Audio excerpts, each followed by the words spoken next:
Okay, be honest with me.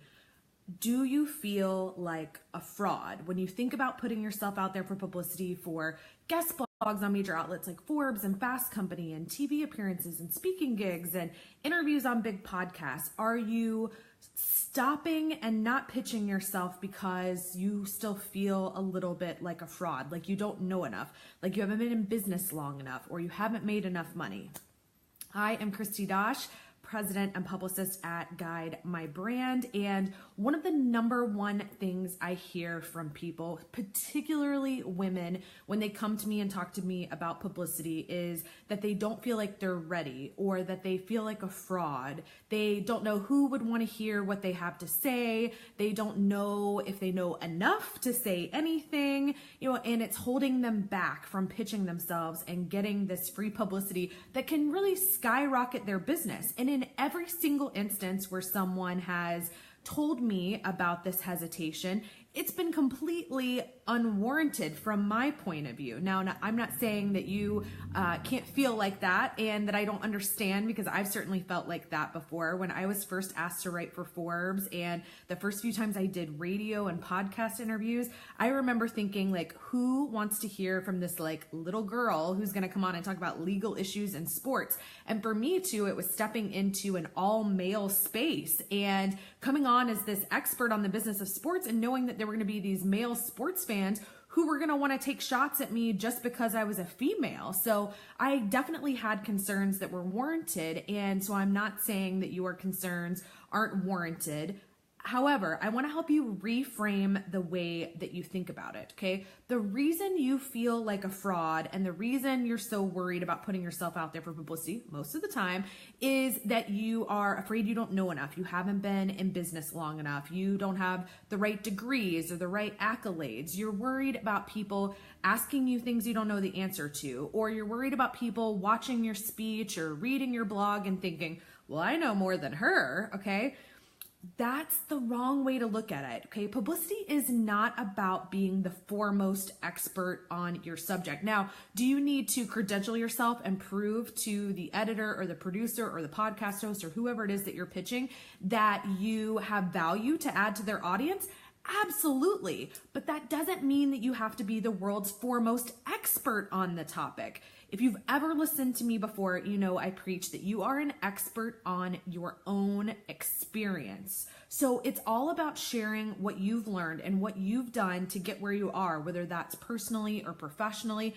That depends on the type of services and coaching that you're providing to people. But for most of us, especially those of us who are service providers, we are working with people who are 3 steps behind us, 5 steps behind us. They're where we were 6 months ago or where we were a year ago. And we are teaching them what we did. We're helping them so they don't have to go through the trial and error that we went through. We're helping them get there faster, particularly for those of you that are coaches and consultants. And so when you put yourself out there for publicity, it's not just about providing value and teaching people how to do something, but it's about sharing your journey, being open about where you were at, what you struggled with, and then what you did to overcome that and how you got to where you are now. So when I talk to people, I talk about that I was a corporate attorney and that I started my own free little WordPress blog that no one read, not even my parents, and was able to over time grow that by getting guest blogs in other places. And podcasts weren't really a thing back there then. It was like 10 years ago, but radio interviews and then getting mentions in newspapers. And then eventually it was being on TV and it was speaking and it was all this other stuff. But I was essentially my own publicist. I'm my own best case study. And now I work with clients and I get them those things. But when I talk about how I know how to pitch for a guest blog or a podcast or whatever, I talk about pitching myself for them. I don't have a degree in PR. My degree's in politics. I have a law degree. I don't have a formal background in what I do, but that doesn't mean that I can't share my experience. And it doesn't mean that I haven't done all this stuff and I know how to show other people how to do it. Okay. So when you feel that fear creeping in and you're worried about being a fraud, about putting yourself out there and someone being like, oh, she doesn't really know what she's talking about, or, oh, hey, I know more than she does, quiet those demons. Okay. Those aren't your people. Someone who's thinking that's not someone who was ever going to be your client or customer anyway. Okay. It's probably a competitor who doesn't like seeing you in their space. Okay. Your ideal client or customer, your person, is going to identify with your story and with what you've been through. And they're going to say, oh, like, she totally gets me. She's where I was, she was here 6 months ago, or she was here a year ago, and look where she is now. Like, she can help me get there. And so if you are worried about what other people are thinking, those people who would have those sort of negative thoughts about you, they're not your people anyway. One of my favorite quotes is, you can't say the right thing to the wrong person. Okay, in the beginning, I used to get really upset when somebody unsubscribed from my newsletter list. Like, I took it very personally that they didn't think that I was providing value for them. But you can't say the right thing to the wrong person. So if they unsubscribe, or they don't want to follow you, or they're not buying from you, they weren't your ideal client or customer to begin with. Can't say the right thing to the wrong person. Print that out, stick it up on the wall in your office. I'm telling you, totally changed my outlook on things. So going forward, I want you to think about how you can frame your personal or your professional experience to position you in your market. Why do you do what you do? Why are you good at it?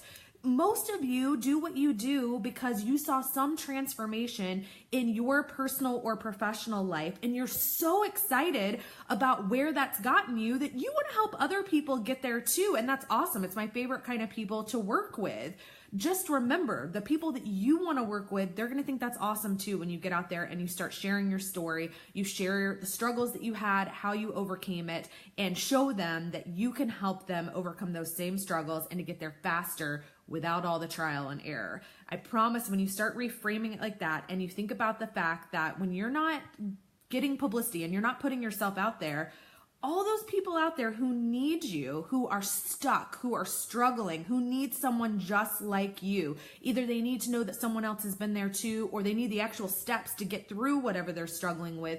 When you're not putting yourself out there, you're abandoning them essentially. Okay, you aren't providing them a solution. You aren't letting them know that you exist. If you followed me for very long, you know my mantra is, it doesn't matter how good you are at what you do if no one knows you do it, okay? You are doing those people a disservice every time you don't put yourself out there, because there are people out there who need you today, not 6 months from now when you finally get over these fears and start putting yourself out there. They need you right now. Don't make them keep struggling. Okay, you're being selfish. Look at it that way. So I hope you get the confidence to start putting yourself out there more. If you're struggling with that, please get in touch with me. Let's chat about it. Send me a private message. Email me, Christy@guidemybrand.com. Or you can also sign up for my next masterclass training, which is all about how to start putting yourself out there and pitching for PR. You can find that at bit.ly/spotlight webinar. It's bit.ly.com/spotlight webinar. I had to make sure I could remember that. I will drop the link in the comments for you too, and definitely get in touch with me if you want to talk through this further. Can't wait to see you start putting yourself out there and all the people that you're going to help by doing that.